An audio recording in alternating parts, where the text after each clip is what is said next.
Tonight is on a island. It's about time we're making up. The times you wasn't with me waking up. Now you feel sit up there. Hello and welcome back to a brand new video. So today's video is going to be some tips on how to really be unbothered. Not pretend to be unbothered, not be unbothered so you can get a reaction out of him and get back with him. No, really be unbothered, really embody what it means to be unbothered and really move in that type of like energy. I have posted a TikTok video last week on why you need to be unbothered if you found out, you know, your man was cheating on you or you found out anything disrespectful. And I told people why they needed to be unbothered. And even though I got a lot of good feedback from that, like people understood what I was saying, there were still some people that, number one, they took it as I'm saying to be unbothered so they can get their man back. And that's not what I was trying to say at all or what I meant. And also some people trying to act as if I was saying like pretend to be unbothered and not actually be unbothered. No, I want you to really be unbothered by people. I really want you to be unfazed and not give a care in the world if someone does something to you, to like not take that to heart. I also don't want you to act unbothered because you want this man who disrespected you to beg for you back or to call you 100 times or to try to get his attention. That's not the point of being unbothered. The point of being unbothered is so that you still have some type of dignity and self-respect. So when you do exit that relationship, it's not a big deal for you. So that way, when you decide to leave that man, you still have some type of self-esteem to work with, because it is really, really hard to like rebuild yourself and to like start over from nothing. I would rather you start from a place of feeling like, you know what, it's not my loss and I still feel really good about myself and I don't care. Like, that is not a reflection of me. That is his choice and his actions. And I'm going to keep my head up high and I'm going to move on and do better and find somebody better. That is the point of being unbothered. Not to get your cheating ex-boyfriend back. That's not the point of being unbothered. So I wanted to clarify that because I saw so many comments of people like, yeah, he called me from da-da-da-da. And it's like, girl, he shouldn't even be able to reach you anymore. Like, that's really what should, like, really in reality, after you find out someone has disrespected you so much, they shouldn't even be able to reach you. There's no reason why you should even be trying to see if he's gonna contact you or if he's watching your Instagram story or nothing like that. Like, you should really be moving on. That is the point of acting unbothered, is to move on with grace and with dignity and with some type of self-respect. So I'm gonna give you guys some tips on how to be unbothered. And I just wanna give a little disclaimer before we get into these tips, because I'm gonna be real with y'all. I'm gonna be a little harsh because just some of the stuff that I saw, I am appalled, okay? So if you're looking for a channel that's gonna like baby you and sugarcoat stuff for you and tell you what you want to hear, you might as well just get out this video and go find another channel to pretend to be okay with. I don't know, because this is not the channel for you, okay? I'm not that kind of person. I'm the kind of person that's gonna tell you what it is, because people need to hear the truth and people need to stop being delusional and be in reality. I don't want people to sugarcoat stuff for me, so I do not sugarcoat stuff for other people. So if I trigger you or you feel like I'm a little harsh, good luck to you. I hope that everything works out for you, but this is not the channel for you. Number one thing that you need to do in order to be truly unbothered is to learn to control your emotions. I keep saying control your emotions.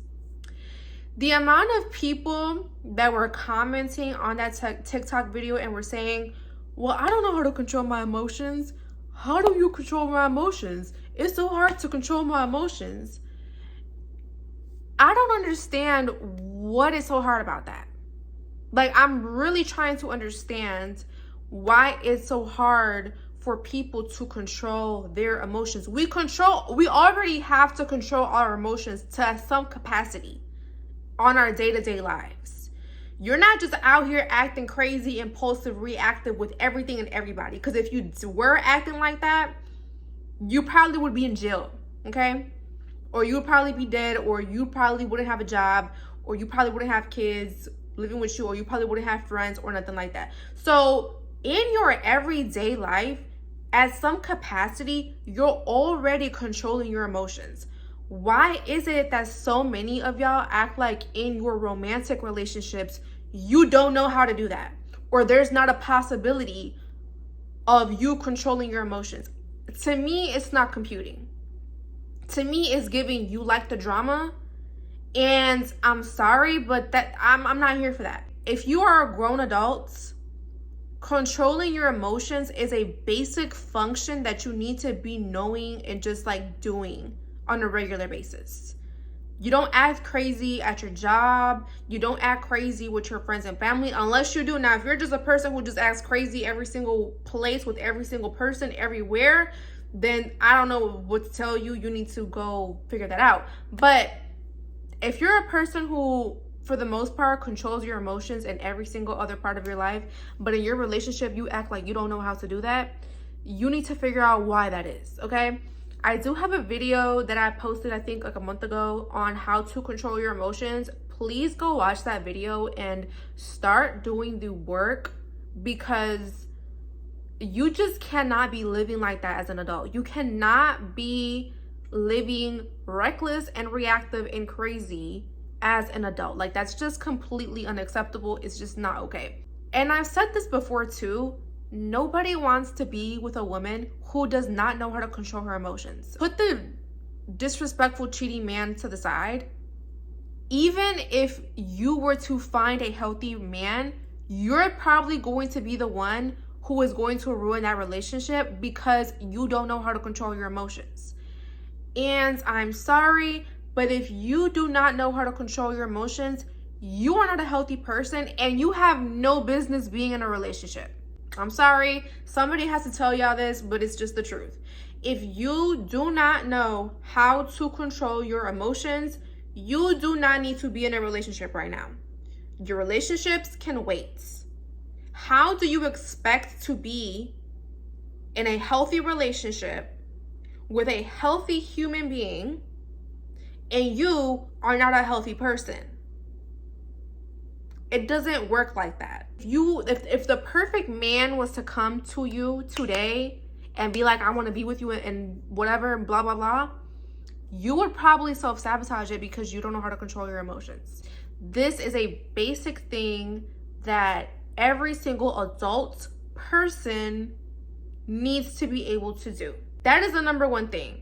For you to be truly unbothered, that needs to be down packed. Because to be unbothered, you need to have the ultimate control of yourself. And another thing, if you don't know how to control your emotions, I'm pretty sure that other parts of your life are also a hot mess. Usually what I see with people who don't know how to control their emotions is that their finances are a hot mess, their careers are a hot mess, their businesses are a hot mess. Like, just everything is a hot mess. Get that together, y'all. Like, it's 2023, we're grown. Some of y'all knocking 30. Like, what are we doing? Like, that should just be something that you just should be able to do. That is truly how you're going to really be unbothered, and not pretend, not fake, not be unbothered because you want to get him back. No, be unbothered because you know you deserve better and you can do better. You have to learn to control those emotions. Like, there's no other way around it. It's not easy, but you need to learn how to do it. My second tip is you need to have your own life and your own hobbies outside of your relationship. A lot of y'all get into these relationships with these men and completely lose yourselves.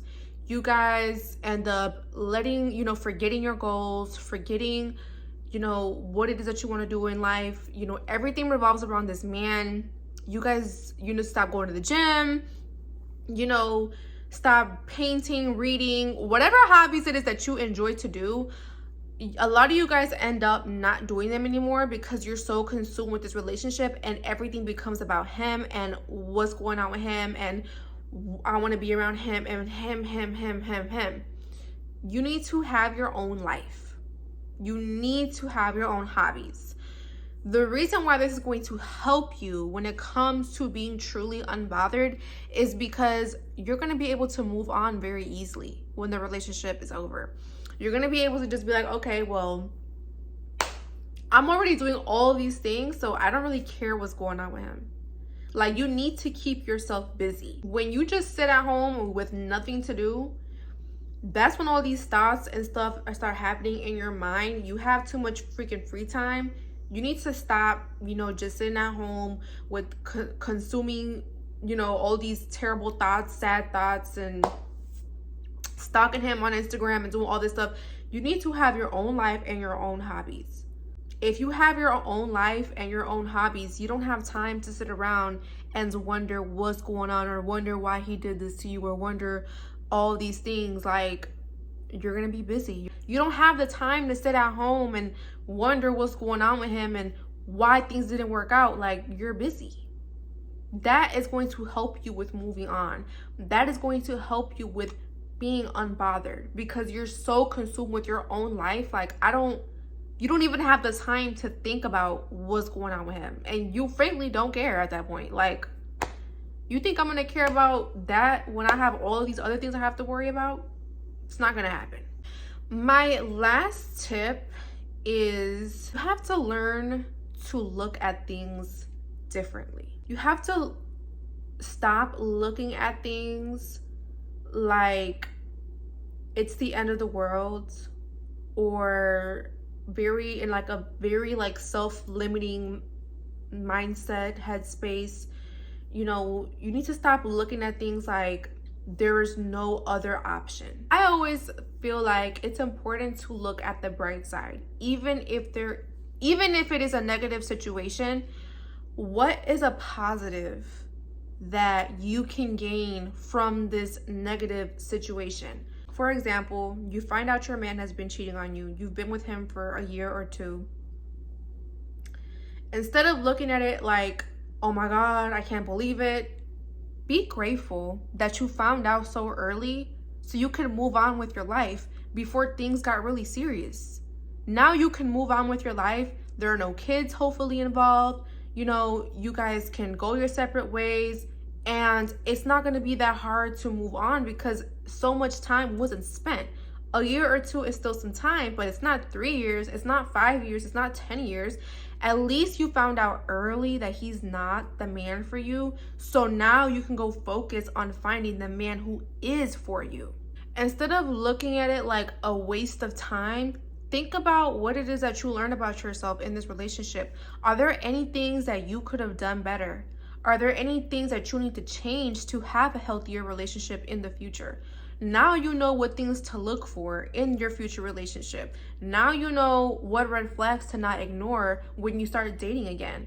That's how you need to start looking at things. You can't be looking at things like just the end of the world and like, oh my God. No, you have to have a mindset of like abundance and just being grateful. Like, there are endless options for you in anything in life. Career, friendships, relationships, it doesn't matter. He is not the last man on earth. He's not. You can walk outside your door today. You could break up with him that morning, walk out of your home that night, go out to dinner and meet the man you're supposed to be with for the rest of your life that same night. Like, anything could happen. You have to learn to be grateful and be grateful for the experiences that the universe and God is giving you, because there are lessons in that. Maybe this man was supposed to teach you a lesson of yourself. Maybe this man was supposed to help you grow into this very beautiful, healthy human being. So when you meet a healthy, masculine man, you don't scare him away. So when you meet a man who's actually a provider, a protector, just everything that you want in a man, you're actually ready to receive that type of love and that type of man in your life. Sometimes that is what people are placed in your life to be and do, is to teach you a lesson and to help you grow. Stop trying to hold on to people and hold on to things because you're afraid that there's no other option, or you're afraid to move on. Never be afraid to move on. Never be afraid to start over, because you never know what else is in store for you. And unless you are willing to let go and able to say goodbye, you're not making any room for anything new to come into your life. This wonderful man that's probably going to be placed in your life is not going to be able to fit in your life if you're too busy consumed trying to hold on to a man who does not want to be with you. So stop looking at things like in a very self-limiting mindset. Look at things in abundance. You have endless options. You have endless opportunity. It's never your loss. And what can you learn from this? And move on with grace. That is the point of acting unbothered. So I hope these tips helped you understand why you need to be unbothered, why it's not an act, it's not a facade, it's not something that you're doing so he can call you later and all this stuff. No, acting unbothered is so that you can move on and not have these self-limiting beliefs. Because like I said, it's easier to move on from situations and things when you have something to work with. It's very hard to rebuild your self-esteem and your confidence when it's at zero and it's non-existent. But it's very easy to build it back up if you have something there, if you have the foundation there. So we want to keep that. And that is what acting unbothered is going to do for you. It is going to help you just start from a place of dignity and respect and love and care for yourself, where you're still putting yourself above everything and everybody else. So I hope you guys enjoyed this video, and I will catch you guys next time. Bye.